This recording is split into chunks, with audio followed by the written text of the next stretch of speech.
오늘 함께 보실 말씀은 구약성경 창세기 27장 1절부터 36절까지 말씀입니다. 창세기 27장 1절부터 36절까지 말씀 함께 보시겠습니다. 앉아서 교독하면서 읽겠습니다. 제가 먼저 읽습니다. 이삭이 나이가 많아 눈이 어두워 잘 보지 못하더니 맏아들 에서를 불러 이르되 내 아들아 하매 그가 이르되 내가 여기 있나이다 하니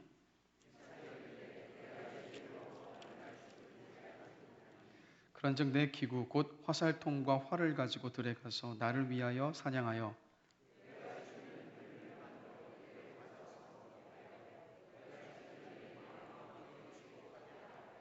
이삭이 그의 아들 에서에게 말할 때 리브가가 들었더니 에서가 사냥하여 오려고 들로 나가매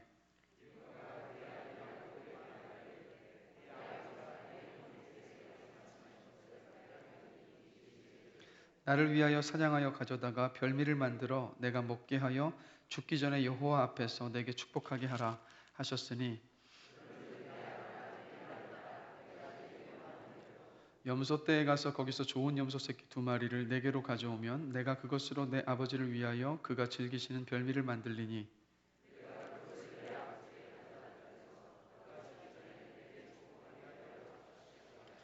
야곱이 그 어머니 리브가에게 이르되 내 형 에서는 털이 많은 사람이요 나는 매끈매끈한 사람인즉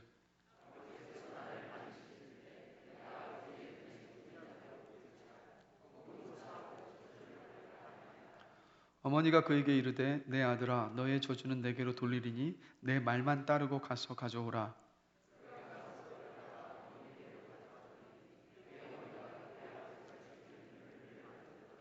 리브가가 집안 자기에게 있는 그의 맏아들 에서의 좋은 의복을 가져다가 그의 작은 아들 야곱에게 입히고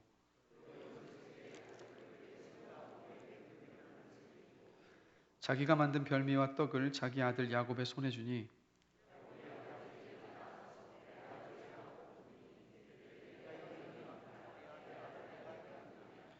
야곱이 아버지에게 대답하되 나는 아버지의 맏아들 에서로소이다.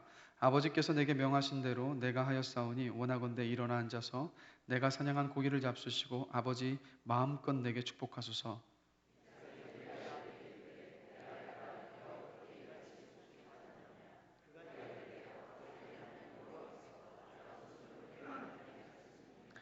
이삭이 야곱에게 이르되 내 아들아 가까이 오라. 내가 과연 내 아들 에서인지 아닌지 내가 너를 만져보려 하노라.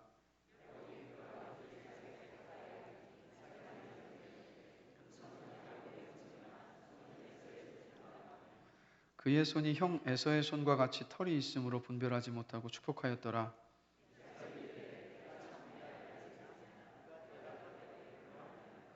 이삭이 이르되 내게로 가져오라. 내 아들이 사냥한 고기를 먹고 내 마음껏 내게 축복하리라. 야곱이 그에게로 가져가매 그가 먹고 또 포도주를 가져가매 그가 마시고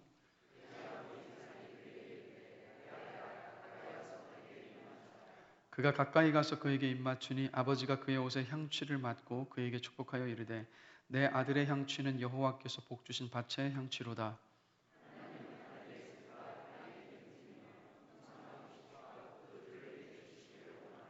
만민이 너를 섬기고 열국이 내게 굴복하리니 내가 형제들의 주가 되고 내 어머니의 아들들이 내게 굴복하며 너를 저주하는 자는 저주를 받고 너를 축복하는 자는 복을 받기를 원하노라.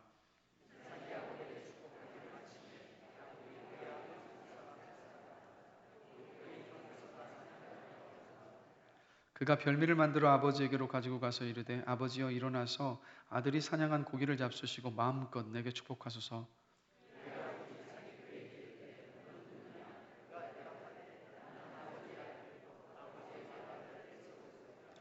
이삭이 심히 크게 떨며 이르되 그러면 사냥한 고기를 내게 가져온 자가 누구냐? 내가 오기 전에 내가 다 먹고 그를 위하여 축복하였은즉 그가 반드시 복을 받을 것이니라.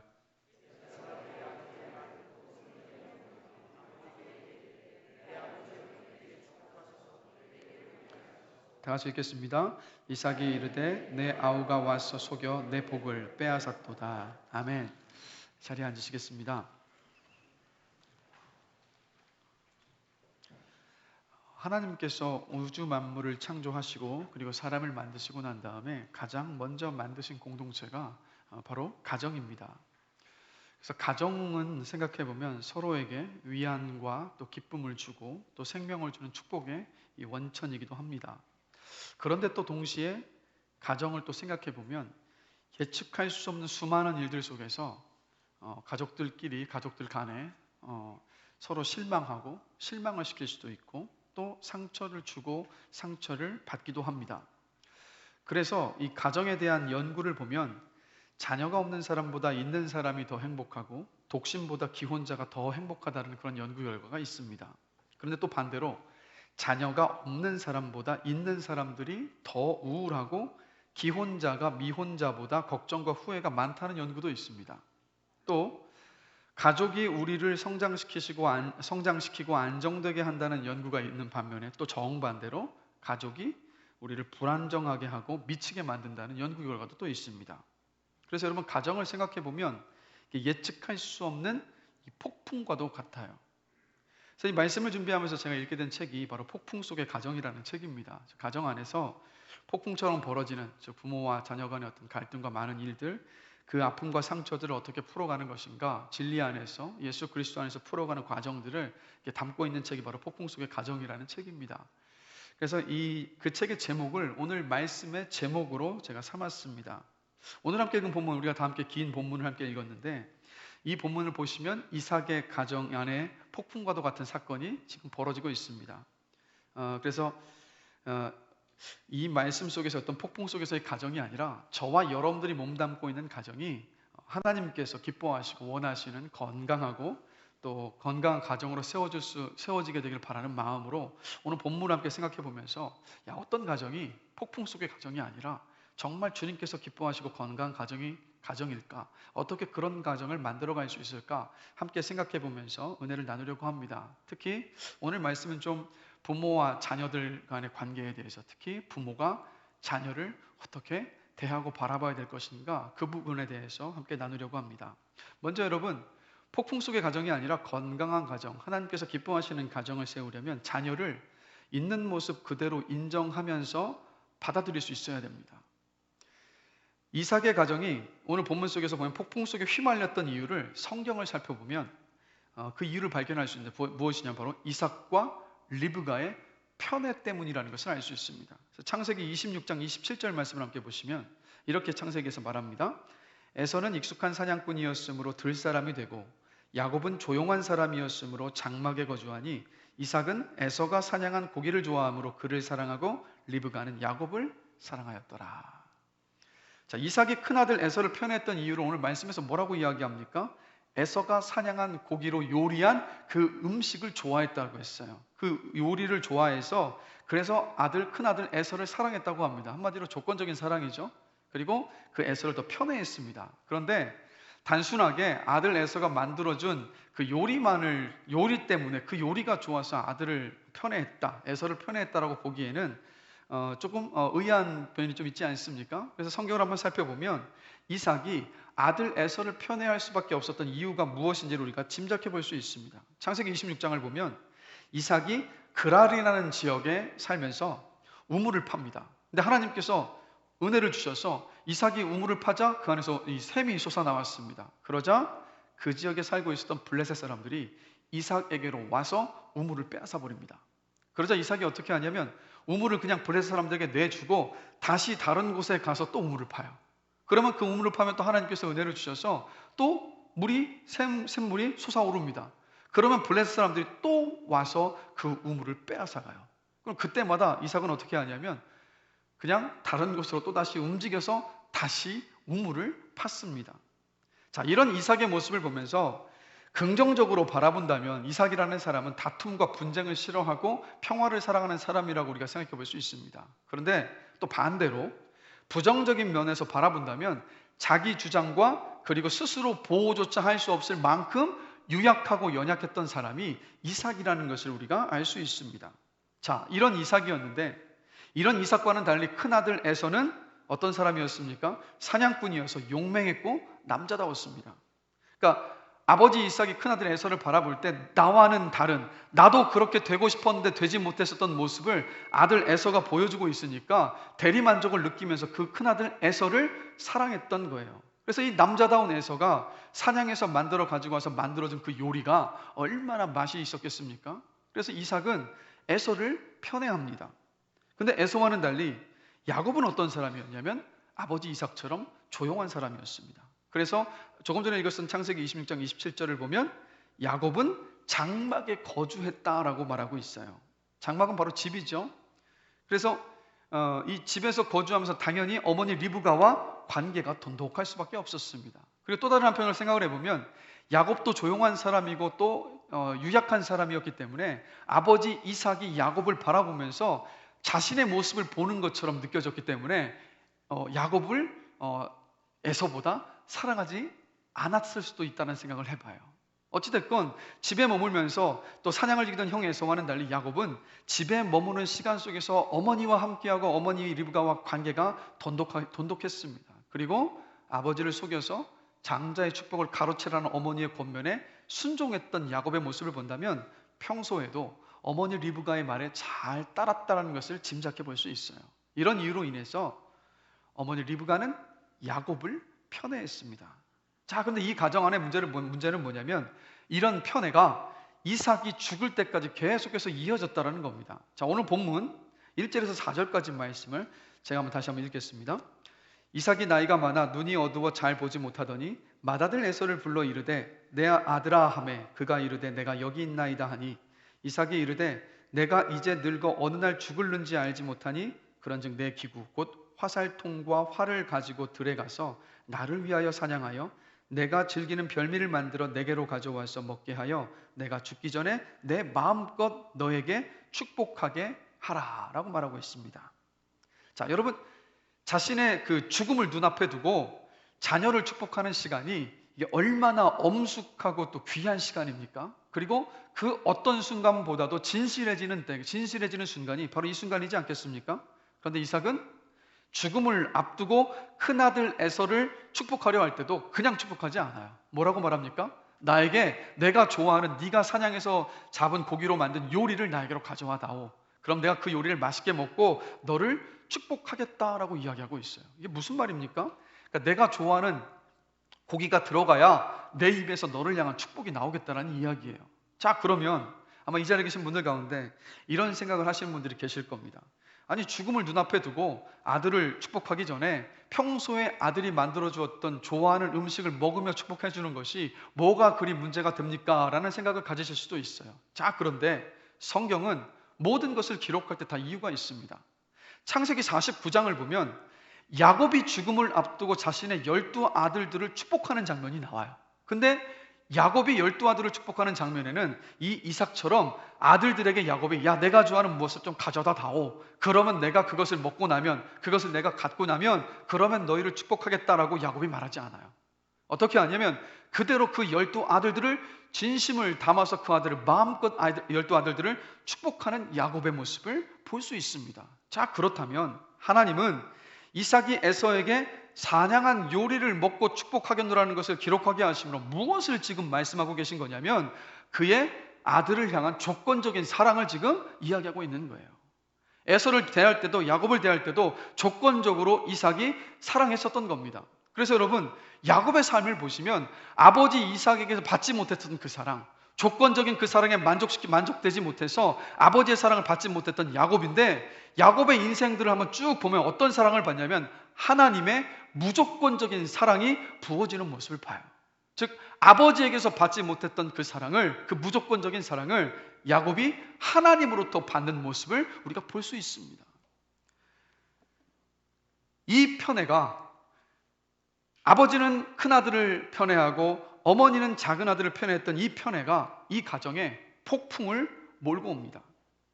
이삭은 모든 가족들을 다 불러놓고 큰아들 에서에게 축복하겠다고 말하지 않고 에서만 따로 조용히 불러서 이야기를 합니다. 내가 너를 축복하겠다고. 근데 그 대화를 어머니 리브가가 엿듣고 있었습니다. 자, 5절부터 말씀을 한번 읽으면 5절부터 한번 10절까지 제가 읽겠습니다. 이삭이 그의 아들 에서에게 말할 때에 리브가가 들었더니 에서가 사냥하여 오려고 들로 나가매 리브가가 그의 아들 야곱에게 말하여 이르되 내 아버지가 내 형 에서에게 말씀하시는 것을 내가 들으니 이르시기를 나를 위하여 사냥하여 가져다가 별미를 만들어 내가 먹게 하여 죽기 전에 여호와 앞에서 내게 축복하게 하라 하셨으니 그런즉 내 아들아 내 말을 따라 내가 내게 명하는 대로 염소떼에 가서 거기서 좋은 염소 새끼 2마리를 내게로 가져오면 내가 그것으로 내 아버지를 위하여 그가 즐기시는 별미를 만들리니 내가 그것을 내 아버지께 가져다 드려서 그가 죽기 전에 내게 축복하기 위하여 잡수시게 하라. 이미 리브가는 그 이야기를 딱 전해 듣자마자 아들 야곱을 위한 계획을 다 세워놨어요. 준비를 다 해놓고 지금 아들 야곱에게 장자의 축복을 가로챌 계획을 지금 이야기하고 있는 겁니다. 그러자 야곱이 11절과 12절을 보면 이렇게 대답을 합니다. 야곱이 그 어머니 리브가에게 이르되 내 형 에서는 털이 많은 사람이요 나는 매끈매끈한 사람인즉 아버지께서 나를 만지실진데 내가 아버지의 눈에 속이는 자로 보일지라 복은 고사하고 저주를 받을까 하니이다. 그러니까 야곱은 털이 없는 사람이고 에서는 털이 수북한 사람이니까 아버지 이삭이 비록 앞을 잘 보지 못한다 하더라도 팔만 한번 만져보면, 몸만 한번 만져보면 그 털로 인해서 야곱인지 에서인지 알 수 있으니까 내가 저주를 받을까 봐 두렵습니다 라고 야곱이 어머니 리브가에게 지금 말하고 있는 거예요. 그런데 그러자 리브가가 이 야곱을 향한 그 편애가 너무도 컸던 리브가가 13절을 보면 이렇게 말하고 있습니다. 어머니가 그에게 이르되 내 아들아 너의 저주는 내게로 돌리리니 내 말만 따르고 가서 가져와라. 걱정하지 마라. 네가 받을 저주는 내가 받으면 되는 거니까 내가 다 받을 테니까 너는 내 말대로 해서 아버지의 그 장자의 축복을 네가 대신 받아야 한다라고 지금 이렇게 말하고 있는 거예요. 결국엔 어떻게 합니까? 리브가의 계획대로 야곱은 아버지와 형을 속이고 장자의 축복을 가로챕니다. 두려웠음에도 어머니의 말을 따랐었던 야곱의 모습을 생각해 보면 마음이 좀 아파와요. 왠지 아십니까? 한평생 야곱도 아버지 이삭의 인정과 사랑을 원했었던 거예요. 단 한 번도 형 에서를 편애했었던 아버지에게서 그 사랑을 받지 못했던 겁니다. 그래서 이 아버지의 장자의 축복을 가로채서라도 아버지의 사랑과 인정을 받고 싶었었던 야곱의 그 마음을 우리가 볼 수 있어요. 그리고 안타까운 것은 어머니 리브가가 네가 받을 저주를 다 받겠노라고 이야기했지만 그것은 사실 리브가의 말대로 되지 않았습니다. 그 뜻대로 리브가만 그 모든 저주를 받았었던 것이 아니에요. 여러분 잘 아시는 것처럼 결국 이 일로 인하여서 야곱은 집을 떠나서 멀리 외삼촌의 집으로 도망쳐야 됐습니다. 분노한 에서가 이 야곱을 죽이려 했기 때문이에요. 이때부터 야곱이 다시 고향으로 돌아올 때까지 천신만고를 겪는 고난의 연속이었습니다. 그런데 여러분 더 안타까운 것은 이 가족의 이 편애는 이 이삭에 대해서 끝나지 않았어요. 야곱에 대해서 끝나지 않았습니다. 야곱이 자신의 12아들들 낳았을 때, 아니 12번째 아들 베냐민이 낳기 전에 11아들이 있었을 때 야곱도 역시 아버지 이삭처럼 자신이 사랑했었던 라헬이 낳은 아들 요셉을 편애했습니다. 그 편애로 인해서 더 비극적인 사건이 벌어지죠. 위에 있었던 10명의 형들이 아버지의 편애, 아버지의 사랑을 독차지했었던 요셉을 이집트의 노예로 팔아버립니다. 더 비극적인 사건이 이어지고 있는 모습을 봐요. 그래서 여기서 볼 수 있는 것이 무엇이냐면 여러분, 이 죄라는 것은 대를 이어가면 갈수록 더 심해지는 모습을 우리가 볼 수 있습니다. 그래서 그리스도 안에서 우리가 죄의 용서함을 받고 그 안에서 새롭게 되는 은혜가 저와 여러분들에게 임하게 되게 주님의 이름으로 간절히 축원합니다. 그러니까 부모 때에 있었던 죄의 어떤 모습들이, 어떤 죄에 대한 어떤 습관의 모습들이 자녀에게로 대물림되는 것이 아니라 예수 그리스도 안에서 해결을 받고 자녀대에서는 똑같은 문제가 반복이 되지 않는 은혜가 있기를 다시 한번 주님의 이름으로 간절히 축원합니다. 그래서 이 모습을 보면서 이 질문을 던져보는 겁니다. 부모된 저와 여러분들은 우리 자녀를 어떻게 대하고 있습니까? 혹시 이삭과 리브가처럼 자녀를 편애하고 있지는 않습니까? 이 사람이 느끼는 열등감 중에 가장 끔찍한 것이 어떤 것이냐면 부모에게 전혀 중요하지 않고 사랑받을 자격도 없는 사람이라고 느끼는 것이 가장 끔찍하게 느끼는 열등감이라고 합니다. 그래서 부모의 편애는요, 형제 간의 비교 경쟁으로 이어져서 심한 열등감을 가져옵니다. 그래서 부모가 이제 수시로 야, 형 좀 봐봐라, 언니 좀 봐봐, 동생이 좀 반만이라도 좀 해봐라, 이런 어떤 비교하는 말들, 이런 어떤 편애하는 말들로 인해서 자녀들은 열등감에 시달립니다. 그리고 인정받기 위해서 경쟁적으로 돌변합니다. 그리고 매사에 타인의 약점을 들추는 부정적인 사람으로 바뀐다는 거예요. 이 자리에 앉아 계신 우리 부모님들 가운데 편애를 원하시는 분들은 한 분도 계시지 않으실 겁니다. 그러나 문제는 어디에 있습니까?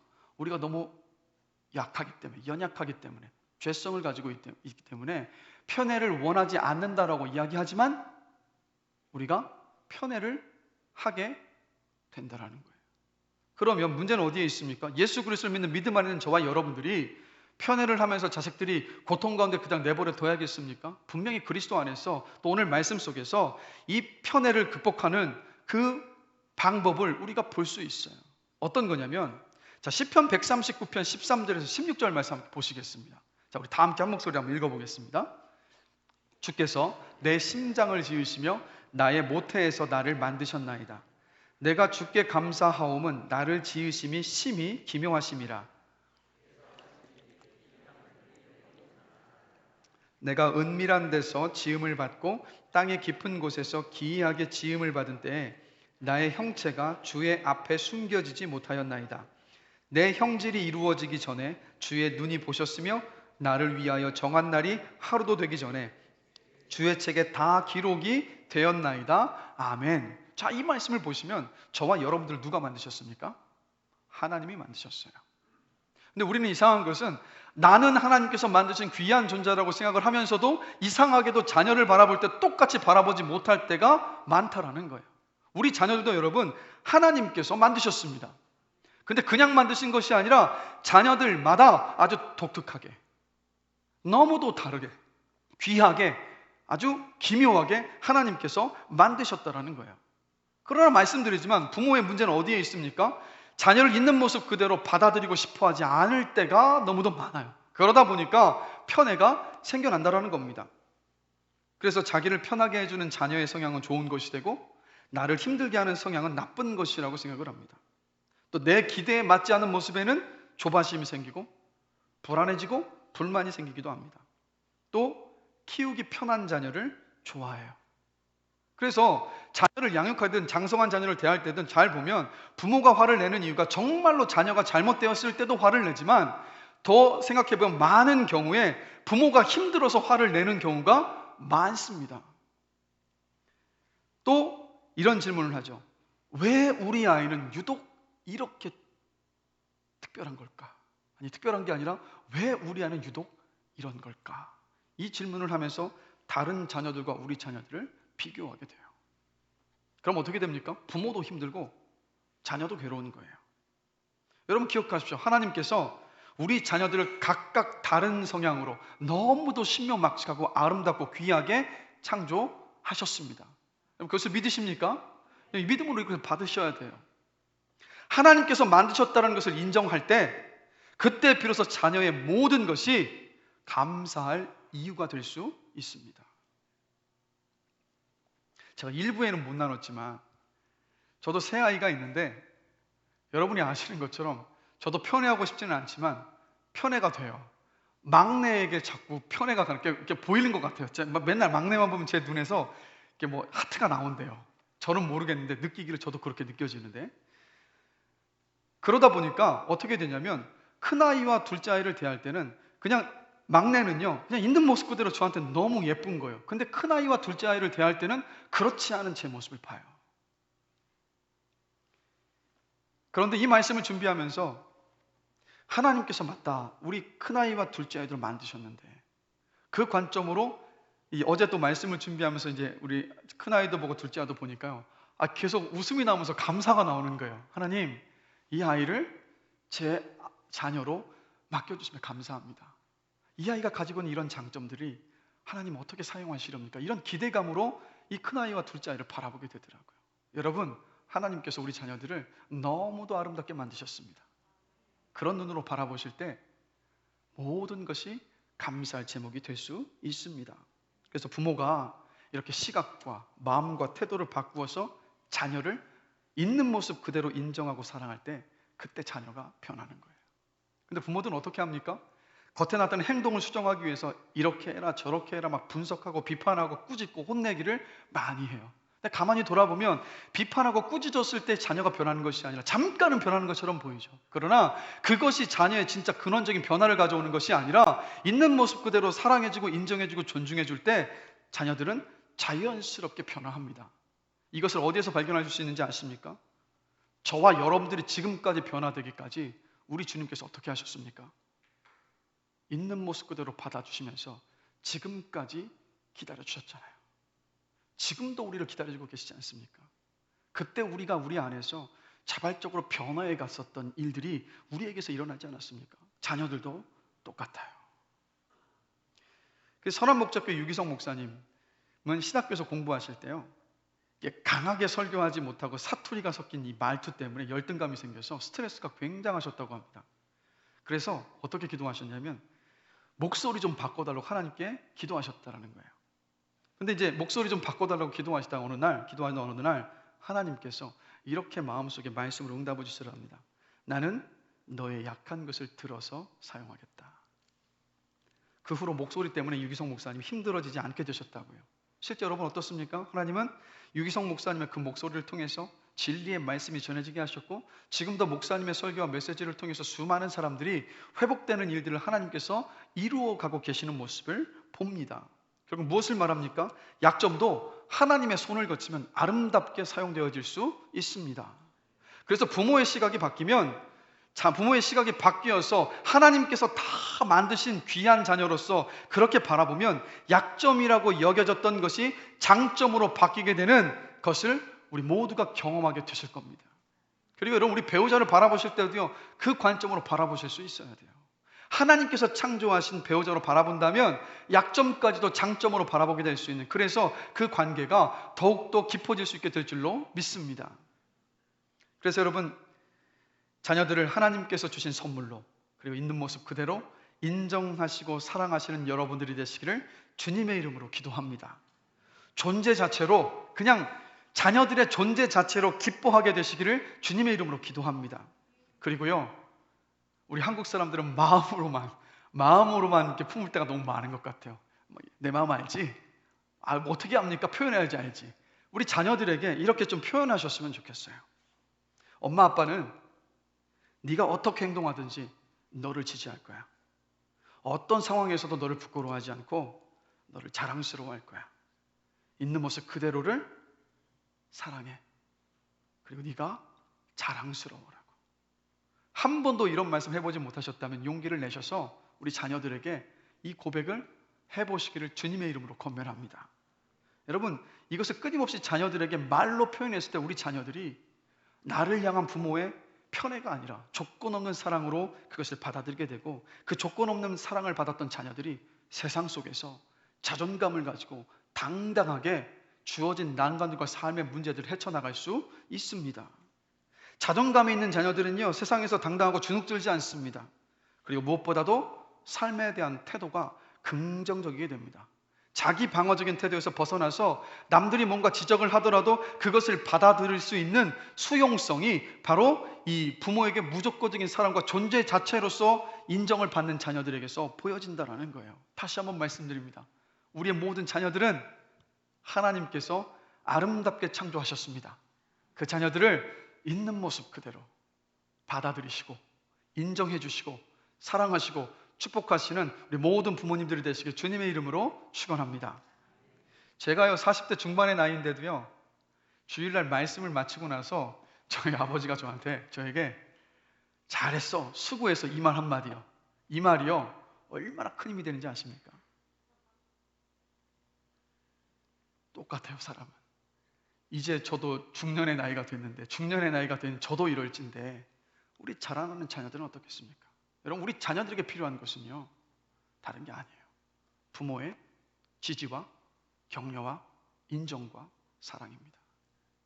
어려운 때를 헤쳐갈 수 있는 힘은 바로 부모의 지지와 격려와 사랑에 있습니다. 그러니까 여러분, 제발 마음껏 격려해 주시고 축복해 주시고 사랑하시는 우리 부모님들이 되시길 다시 한번 주님의 이름으로 축원합니다. 두 번째로, 내 자녀를 인도하시는 하나님을 신뢰할 수 있어야 됩니다. 리브가는 자신이 저주를 받겠노라고까지 하면서 왜 야곱이 아버지 이삭의 장자의 축복을 가로채도록 했을까? 창세기 25장 23절을 보면 하나님께서 야곱과 에서를 복중에 리브가가 품고 있을 때 그때 이런 말씀을 하셨습니다. 여호와께서 그에게 이르시되 두 국민이 내 태중에 있구나. 두 민족이 내 복중에서부터 나누이리라. 이 족속이 저 족속보다 강하겠고 큰 자가 어린 자를 섬기리라 하셨더라. 리브가는 이 큰 자가 어린 자를 섬기리라는 하나님의 이 약속의 말씀을, 즉 자신의 편에 있었던 둘째 아들 야곱이 장자의 축복을 받는 것으로 하나님의 이 약속의 말씀을 이루어 드리려고 했던 거예요. 무슨 말입니까? 하나님께서 이 약속을 주셨으니까 하나님께서 이 약속을 이루실 것을 신뢰하면서 기다릴 수가 없었던 거예요. 아들 야곱을 편애하며 사랑했는데 이 아들의 편안하고 안락한 미래를 하나님께서 만들어주시길 기다렸던 것이 아니라 어머니 리브가가 계획해서 아들의 편안하고 안락한 미래를 대신 설계해주고 만들어주고 싶었던 거예요. 그래서 저주 내가 다 받을 테니까 너는 내 계획대로 아버지의 그 장자의 축복을 네가 속여서라도 받아내라고 이 아들 야곱에게 종용했던 겁니다. 그래서 결국엔 축복을 받았어요. 자, 그런데 어머니 리브가가 원했었던 편안하고 안락한 삶이 장자의 축복을 받고 난 이후에 야곱의 삶에 펼쳐졌느냐 하면 그렇지 않다라는 거예요. 한마디로 이때 이후로부터 야곱의 삶은 천신만고를 겪는 삶이었습니다. 그냥 고난의 연속이었어요. 또 뛰는 놈 위에 나는 놈이 있다고 자기보다 더 잘 속이는 외삼촌 라반을 만나서 얼마나 호되게 당합니까? 그런데 놀라운 것은 뭔지 아십니까? 그 시간이 비록 편안하고 안락한 삶, 즉 리브가가 야곱에게 주고 싶었던 편안함과 안락한 삶은 아니었는지 모르겠지만, 그러나 중요한 것은요, 그 고난을 통해서 야곱이 누구를 만납니까? 하나님을 만납니다. 하나님을 만나자 눈치를 보고 약삭빠르고 탐욕스럽던 야곱이 변화되어 가요. 하나님께서 야곱을 다듬으셔서 결국엔 어떤 사람으로 세우십니까? 이스라엘 민족 12지파의 시조, 아버지로서의 그 위치까지 이스라엘 민족을 태동시키는 그 일에 야곱을 사용하시는 모습을 봐요. 그럼 우리가 무엇을 발견합니까? 야곱을 향한 하나님의 계획은 리브가의 계획과는 달랐다라는 거예요. 저와 여러분들도 우리 자녀들이 잘 되기를 바랍니다. 그리고 편안하고 안락한 미래를 누리기를 원합니다. 그래서 자녀들이 어려움을 당하지 않도록 아마 어떤 분들은 이런 기도를 하셨을지도 모르겠어요. 하나님, 모든 고난은 내가 질 테니 자식들만큼은 고난 없이 평안한 길을 가게 하여 주십시오라고. 여러분, 자식을 사랑하는 마음은 귀합니다. 그러나 하나님께서 자녀를 고난 가운데에서 어떻게 연단하시고 성숙시키시는가에 대한 믿음과 이해가 없을 때가 많은 것 같아요. 하나님은 부모된 우리가 가지고 있는 계획보다 자녀를 향해서 더 큰 계획을 가지고 계십니다. 그리고 하나님의 그 큰 계획 안에는 무엇이 있냐면 바로 광야라는 그 학교가 포함되어 있어요. 광야를 통해서 우리 자녀들은요, 살아계신 하나님 아버지를 만납니다. 그리고 하나님 아버지를 만나고 경험하면 삶의 목표가 바뀌고요, 삶을 헤쳐갈 수 있는 이 단단함과 강인함과 용기가 생겨납니다. 그래서 우리가 어디에서 확인할 수 있습니까? 멀리 보지 마시고 우리 각자의 삶을 돌아보면 되지 않습니까? 하나님을 만났을 때 우리의 삶의 방향이 바뀌었고, 하나님을 만났을 때 하나님으로 인하여서 어려운 고난과 역경들을 헤쳐나갈 수 있었던 것, 우리의 삶 가운데 일어난 일이지 않습니까? 자녀들에게도 하나님은 동일하게 그 일을 이루어 가신다라는 거예요. 그래서 예수님께서 공생애를 사역을 하실 때 사람들이 예수님께 찾아와서 성공적인 삶의 방법은 뭡니까? 라고 질문을 합니다.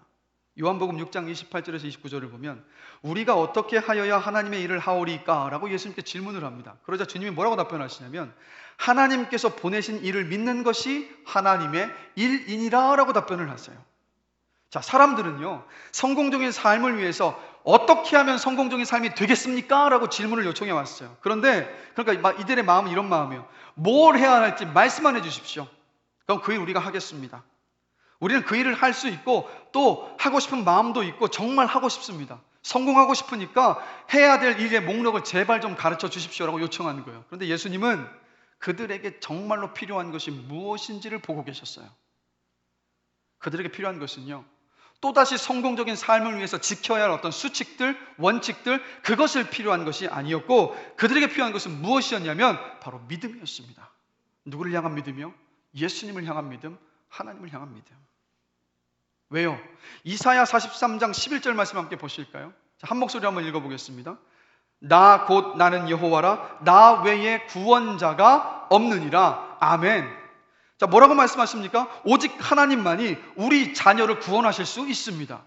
오직 하나님만이 우리 자녀를 책임지실 수 있습니다. 언제까지요? 영원까지.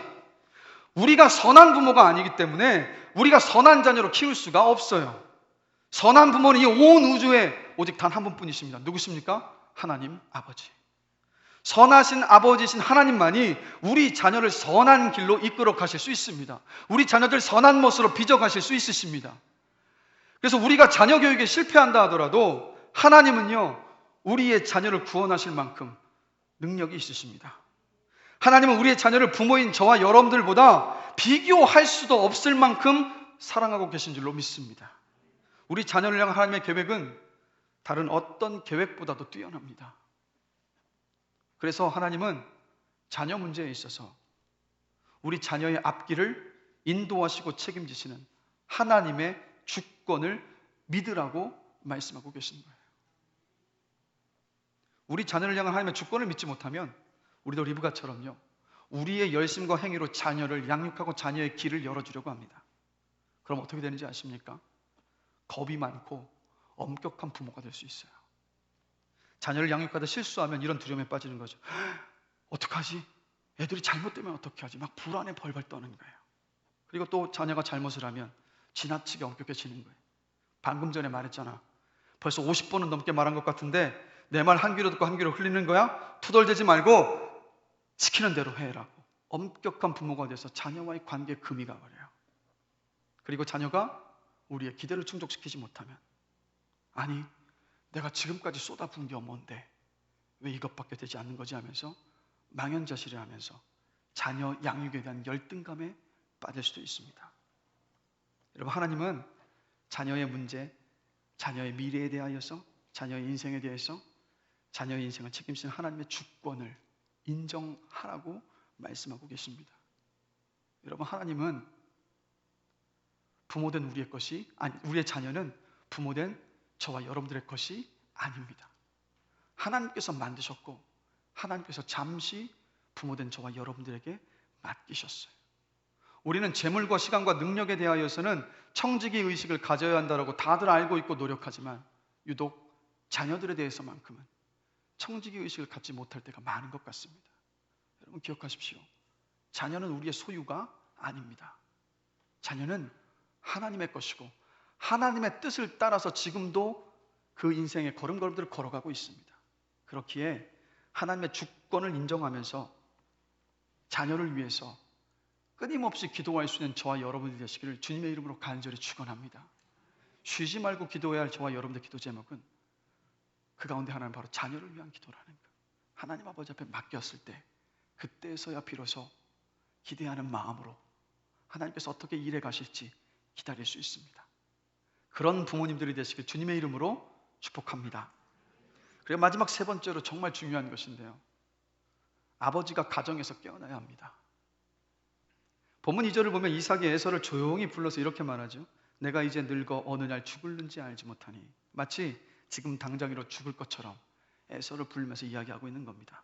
이때 이삭의 나이가 100세였습니다. 그런데 이삭이 이때 죽지 않았어요. 100세 때 아들 에서를 불러서 죽을 것처럼 이야기했는데 이삭이 몇 세까지 산지 아십니까? 180세까지 살았습니다. 자신이 곧 죽을 사람처럼 조급했던 것은요, 육신의 눈이 어두운 것, 그것이 문제가 아니었습니다. 이삭의 문제는 어디에 있었냐면 영적으로 어두웠어요. 영적으로 어두웠다는 얘기는 하나님을 온전히 신뢰하고 믿음으로 바라보지 못했기 때문에 공포와 두려움 속에 있었던 겁니다.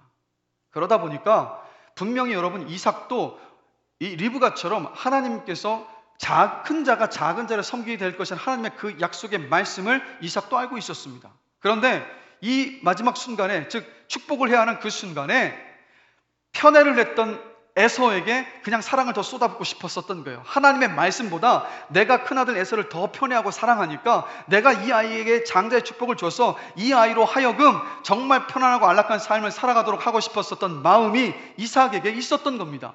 말씀을 알고 있었지만, 말씀을 받았지만 영적인 눈이 어두워져 있으니까 그 말씀대로 살아가지 못했었던 아버지가 바로 이삭이었던 거예요. 근데 이삭이 영적으로 눈이 어두워져 있었던 이 일로 말미암아서 조급해져서 에서를 불러다가 조용히 불러다 하였던 이 일들이 탄로나 버리고, 그로 인해서 이 가정에 폭풍이 몰아닥친 것 아니겠습니까? 이로 인해서 형과 동생 사이가 갈라져 버리고 또 동생이 도망쳐야 되고 또 부부 사이에도 이로 인해서 갈등이 있지 않았겠습니까? 가정이 완전히 갈등 속에 푹 빠져들게 되어버린 그 이유가 바로 이삭에게 있었던 거예요. 즉 가정에서 영적인 아비로서 역할을 이삭이 제대로 감당하지 못했던 겁니다. 우리 창세기 18장 19절 잠시 한번 보실까요? 우리 한 목소리로 한번 읽어보겠습니다. 내가 그로 그 자식과 권속에게 명하여 여호와의 도를 지켜 의와 공도를 행하게 하려고 그를 택하였나니 이는 나 여호와가 아브라함에게 대하여 말한 일을 이루려 하심이라. 자, 말씀 그대로 띄워주십시오. 이 말씀은 뭐냐면 하나님께서 인류를 구원하시기 위해서 아브라함을 선택하셨습니다. 근데 아브라함을 선택하신 이유가 뭐냐면, 아브라함을 부르신 이유가 뭐냐면 아브라함의 자식과 식구들이 하나님의 도를 지키고 행하게 하시기 위해서라고 하나님께서 말씀하고 계시는 거예요. 무슨 말입니까? 아버지를 부르신 이유가 뭐냐? 하나님의 도를 지키고 행하도록 하기 위해서 아버지를 가정에 부르시고 세우셨다라는 말씀이에요. 그래서 아버지는 가정에서 영적인 제사장으로서 자녀에게 말씀을 가르치고 삶에서 배운 것을 보여주어야 할 책임이 있습니다. 가야 할 길과 가지 말아야 할 길을 가르쳐야 할 책임이 아버지에게 있습니다. 자녀가 세상을 향해 도전하게 하고 모험하게 하고 성취하도록 격려하고 지지하는 역할이 바로 아버지의 책임이고 역할입니다. 그리고 아버지는 말씀과 삶으로 자녀를 가르치는 사람이에요. 동일하게 우리 어머니들도 마찬가지지 않습니까? 여러분, 이 시대를 보면 안타깝게도요, 많은 가정의 아버지의 부재 현상이 점점 심해지고 있습니다. 가정에서 아버지의 존재가 사라지고 있어요. 가정에서 자녀들과 함께 교감하고 나누는 시간이 사라지고 돈만 벌어다 주면 되는 존재로 전락해버리고 말았습니다. 그 결과가 뭡니까? 자녀들과의 관계가 끊어지고 아내와의 관계도 끊어져서 가정이 무너지는 폭풍 속으로 접어드는 일들이 얼마나 많이 지금 벌어지고 있는 모습을 봅니까? 2004년 영국 문화원에서요, 전 세계 102개국 4만 명을 대상으로요, 영어 단어 중에서 가장 아름다운 영어 단어가 무엇냐라고 설문조사를 했습니다. 그래서 70개의 가장 아름다운 영어 단어 리스트가 나왔는데 그걸 발표를 했거든요. 질문 드릴게요. 가장 아름다운 단어 1위가 뭐였을까요? 사랑이요? 아닙니다. 어머니입니다. 마더라는 어머니가 가장 아름다운 단어였어요. 그럼 질문 드릴게요. 이 70개의 가장 아름다운 영어 단어 가운데 아버지, father라는 단어가 있을까요? 없을까요? 어떻게 하셨어요? 없습니다. 제가 혹시나 해서 그 70개 영어 리스트 다 봤는데 진짜 없어요. 근데 참 저도 아버지니까 가슴 아픈 게 뭔지 아십니까? 뭐 여러 가지가 있는데 그 중에 40위가 뭐냐면요, 호박이에요. 41위가 뭔지 아십니까? 바나나. 이게 참 마음이, 아버지가 이 뭐 채소나 과일보다 못하다 이런 것은 분명히 아니에요. 아니지만 그만큼 뭘 이게 반증하는 거겠습니까? 아버지가 가정에서 얼굴을 보기도 힘들고 늘 일하면서 피곤해 지쳐 있어서 자녀들과 교감도 나누지 못하고 오랜만에 집에 오면 뭐 친밀한 대화가 있는 게 아니라 막 혼내기나 하는 그 모습을 보니까 자녀들에게 아버지는 별로 기억하고 싶지 않은 존재, 아름답다는 느낌이 들지 않는 존재가 되어버린 것 아닌가, 이런 생각을 해봅니다. 저도 사실 이 말씀을 준비하면서 저는 저희 가정에서 나는 어떤 아버지인가 저 자신을 한번 돌아보는데, 저도 역시 여러분 목회라는 이유로 인해서 우리 아이들에게 좋은 아버지가 아닐 때가 너무도 많았어요. 그래서 이 말씀을 준비하면서 굉장히 마음이 아팠고 또 저 자신을 돌아보면서 또 다시 한번 좀 마음을 다잡고 또 결단을 해보는 시간이 되었어요. 코카콜라 전 이사회 의장인 더글라스 데프트라는 사람이 이런 말을 했습니다. 인생은 일, 가족, 친구, 건강, 영혼이라는 5개의 공을 돌리는 저글링 게임과 같습니다. 그중 하나의 공은 곰으로 되어 있고 나머지 4개의 공은 유리로 되어 있습니다 라는 말을 했어요. 이 더글라스 데프트가 말한 고무공이 뭔지 아십니까? 바로 일입니다. 고무공은 떨어뜨려도 깨지지 않고 다시 돌아와요. 그런데 한번 보십시오. 가족, 친구, 건강, 영혼, 유리공인데 한 번 깨지면 복구가 안 돼요. 그런데 이 시대 많은 아버지들이 고무공은 절대로 떨어뜨리려 하지 않습니다. 근데 나머지 유리공들은 아무렇게나 떨어뜨려요. 지금 바쁘니까 나중에 시간 있을 때 함께 해줄게. 지금 돈 벌어야 되니까 다음에 함께 해줄게라고 자꾸 미뤄요. 그러다가 시간이 흘러서 막상 시간과 돈과 여유가 생겼을 때 어떻게 됩니까? 이미 자녀들은 자라서 부모를 떠나요. 소원해진 그 관계를 회복할 길을 찾을 수가 없는 경우들이 많습니다. 그래서 여러분, 아버지와의 대화가 자녀의 어떤 지적 성장에 정말로 중요하다는 연구 결과가 있습니다. 아버지와 대화를 많이 하는 아이는 그렇지 않은 아이에 비해서 더 많은 지적인 자극을 받는데요. 그리고 아버지들은 보통 밖에서 이 많은 다양한 경험을 쌓으면서 문제를 해결하는 경험들이 있기 때문에 그 경험을 가진 아버지와 대화하는 것이 자녀들의 그 사고력을 증폭시키는데 큰 영향력을 준다고 합니다. 그리고 무엇보다도 중요한 것이 무엇인지 아십니까? 우리 자녀들은 아버지를 통해서 하나님을 보고 경험하고 만난다라는 거예요. 그럼 우리는 이런 질문을 던져보면 누가 좋은 아버지인가? 여러분, 하나님은 아브라함이 100세 때 얻은 아들 이삭을 바치라고 하셨습니다. 왜 그러셨을까요? 왜 100세 힘겹게 얻은 아들을 바치라고 하나님께서 말씀하셨을까요? 그 이유는 바로 이겁니다. 하나님 사랑을 알아야 자녀를 바로 사랑할 수 있기 때문에 아브라함에게 아들 이삭을 바치라고 하셨던 거예요. 하나님을 사랑할 때 여러분 돌아보십시오. 우리가 하나님을 사랑할 때 이기적이었던 삶에서 이타적인 삶으로 우리가 변화되어 왔지 않습니까?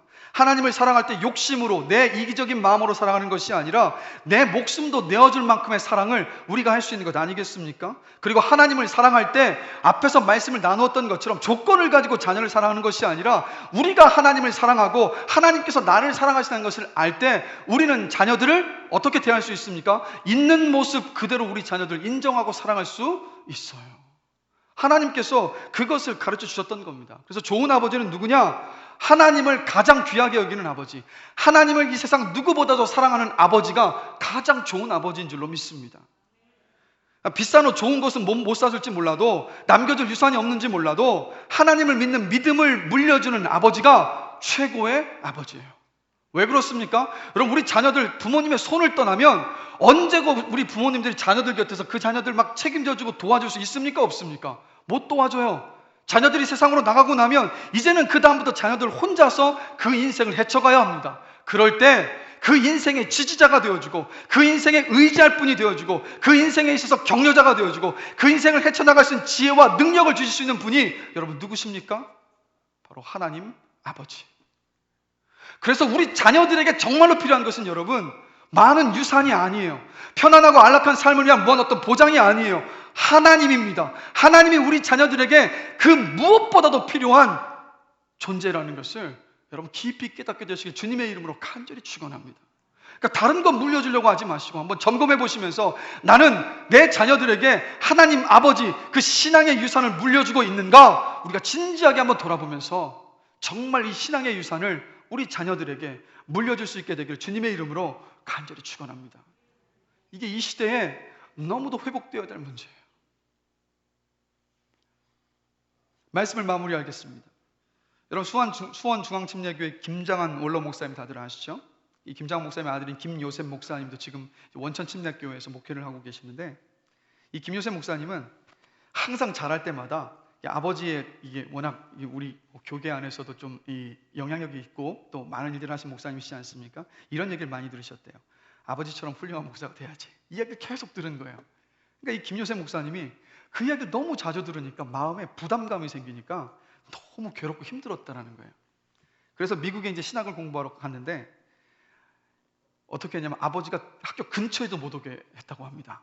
그러니까 아버지가 오면 부담스러우니까. 그런데 어느 날 시카고 쪽에 있는 학교에서 이 김요셉 목사님이 공부를 하셨는데 그 근처에 김장한 목사님이 강의차 오신 거예요. 어쩔 수 없이 강의차 오시고 나니까 아들 김요셉 목사님을 만나기 위해서 이 아버지가 집에 오신 겁니다. 그러자 불편한 하룻밤의 동거가 시작된 거예요.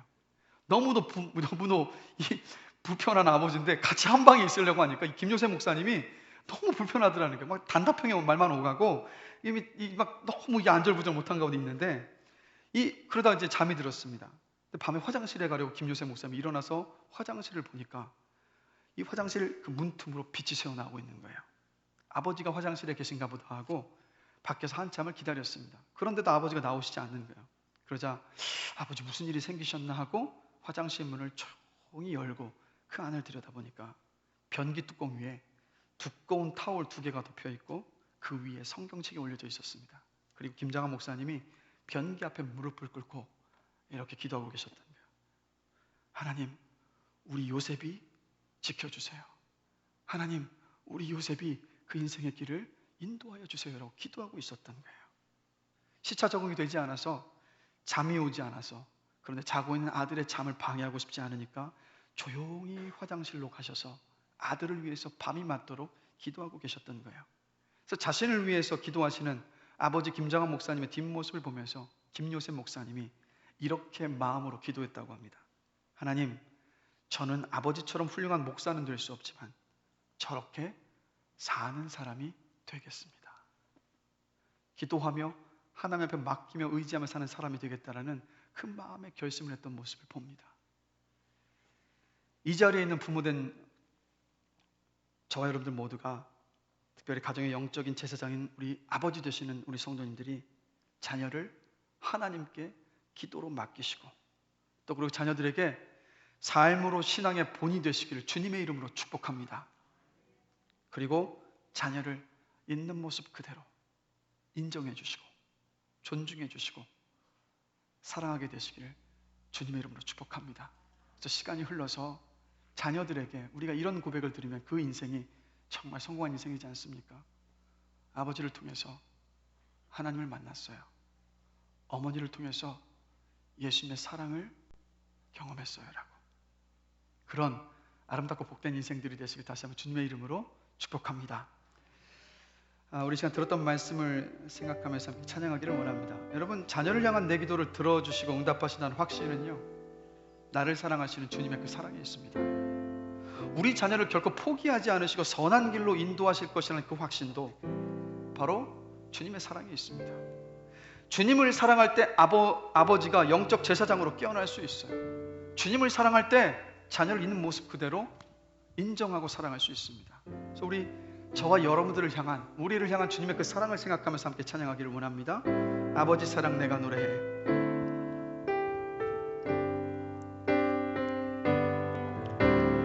아버지 사랑 내가 노래해. 아버지 은혜 내가 노래해. 그 사랑 변함없으신 거짓 없으신 성실하신 그 사랑, 상한 갈대 꺾지 않으시는, 꺼져가는 등불 끄지 않는 그 사랑, 변함없으신 거짓 없으신 성실하신 그 사랑, 사랑, 그 사랑, 날 위해 죽으신, 날 위해 다시 사신 예수 그리스도, 다시 오실 그 사랑, 죽음도 생명도 천사도 하늘의 어떤 권세도 끊을 수 없는 영원한 그 사랑, 예수 그 사랑, 날 위해 죽으신 그 사랑, 날 위해 죽으신, 날 위해 다시 사신 예수 그리스도, 다시 오실 그 사랑, 죽음도 생명도 천사도 하늘의 어떤 권세도 끊을 수 없는 영원한 그 사랑, 예수. 우리 들었던 말씀을 생각하시면서 잠시 함께 기도하기를 원합니다. 하나님, 하나님께서 지으신 우리의 자녀를 있는 모습 그대로 받아들이고 인정하겠습니다. 그 존재 자체로 기뻐하겠습니다. 내 자녀를 인도하시는 하나님을 신뢰하며 자녀를 위해 쉬지 않고 기도하며 하나님께 맡기겠습니다. 내 계획보다 하나님의 계획이 더 크심을 믿습니다. 가정의 영적 제사장인 아버지가 영적으로 깨어나게 하여 주십시오. 말씀과 기도 속에서 영적인 제사장으로서의 그 역할들을 가정 속에서 온전히 감당할 수 있도록 성령님 역사하여 주십시오. 그리하여서 가정의 신앙의 기둥과 본이 되게 하여 주시옵소서라고 우리 이 기도 제목을 가지고 우리가 함께 합심해서 잠시 기도하시겠습니다. 하나님 아버지, 하나님께서 우리의 자녀를 너무도 아름답게, 너무도 다르게, 다양하게 지으셨습니다. 나를 그렇게 만드신 것처럼 우리의 자녀들을 그렇게 만드셨음을 봅니다. 하나님께서 만드셨기에 우리의 자녀들 있는 모습 그대로 인정하겠습니다. 있는 모습 그대로 존중하겠습니다. 있는 모습 그대로 격려하며 사랑하겠습니다. 또 하나님, 내 자녀를 인도하시는 하나님을 신뢰하면서 자녀를 위해 쉬지 않고 기도하며 자녀의 그 인생과 그 걸음들을 하나님 아버지 앞에 맡기겠습니다. 내 계획보다 하나님의 계획이 더 크고 더 선하고 더 아름다움을 고백합니다. 이것을 믿음으로 고백하고 있기에 끊임없이 쉼없이 자녀를 위해 자녀를 하나님 아버지 앞에 맡기며 기도하기를 결단하오니 성령님 우리 가운데 역사하시고 은총을 베풀어 주십시오.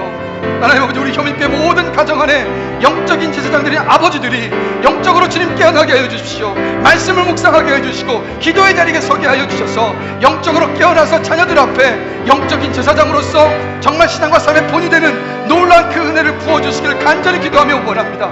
아버지가 무너졌을 때, 영적인 아버지가 가정으로서 그 역할을 감당하지 못할 때 이 시대 수많은 가정들이 무너지고 있는 모습을 봅니다. 하나님 아버지, 이 시대의 아픔들과 이 시대의 현상들을 바라보면서 하나님 믿는 믿음의 그 신앙 안에서 우리의 아버지들이 영적으로 깨어나는 은혜를 좀 허락하여 주시옵소서. 말씀을 가까이 하게 해주시고 정말 기도 가운데 사는 아버지 앞에 나아가게 해주시고 주님을 더욱더 깊이 사랑을 만나는 놀라운 그 은혜를 허락하여 주시옵소서. 그리하여서 가정을 잘 이끌면서 가정을 믿음의 가정으로 세우기에 부족함이 없는 귀한 은혜를 주님 허락하여 주시옵소서. 하나님 아버지, 우리는 나 자신은 하나님께서 만드신 귀한 존재라고 너무 쉽게 생각하면서 자녀들은 그렇게 바라보지 못할 때가 너무도 많았습니다. 근데 하나님 인정합니다. 우리의 자녀들 하나님께서 만드셨습니다. 그렇게 귀한 존재이고 그렇게 인정하면서 우리 자녀들 격려하며 축복하며 사랑하겠습니다. 그리고 내 자녀를 인도하시는 하나님을 신뢰하면서 자녀를 위해서 쉬지 않고 기도하겠습니다. 하나님 아버지 앞에 맡기겠습니다. 내 계획보다 하나님의 계획이 더 크신 줄로 믿습니다. 정말 내가 기도했던 것보다 더 선하고 최고의 것으로, 최선의 것으로 자녀들의 인생을 이끌어 주실 줄로 믿습니다. 그리고 하나님, 이 시대 많은 가정이 무너져가는 모습을 봅니다. 그 이유는 가정의 머리인 아버지들이 영적으로 무뎌져 있기 때문입니다. 하나님, 우리 효민교회 가운데 효민교회 모든 가정 안에 아버지들이 영적으로 깨어나게 하여 주십시오. 돈을 버는 것이 전부가 아닙니다. 자녀들에게 유산을 많이 물려주는 것이 다가 아닙니다. 그건 너무도 쉽게 없어집니다. 우리 아버지들이 영적 각성을 허락하여 주시고 말씀과 기도 속에서 주님을 다시 한번 깊이 만나는 은혜를 허락하여 주십시오. 그래서 우리 자녀들에게 하나님 아버지를, 신앙의 유산을 물려주는 우리 아버지들 되게 하여 주십시오. 또 우리 어머니들도 똑같이 자녀를 위해서 눈물로 기도하게 하여 주시고 어머니들의 기도와 그 헌신과 희생을 통해서 우리를 향한 예수 그리스도의 그 사랑이 자녀들에게 보여지게 하여 주십시오. 그래서 우리 자녀들이 먼 훗날 이런 고백을 부모님께 하는 순간이 있기를 기대합니다. 아버지 때문에 하나님을 만났습니다. 어머니 때문에 예수 그리스도의 사랑을 경험했습니다라고. 이런 믿음의 가정들로 우리 효민교회 각 가정들을 주님 세워주시옵소서. 예수 그리스도의 이름으로 기도드렸습니다. 아멘.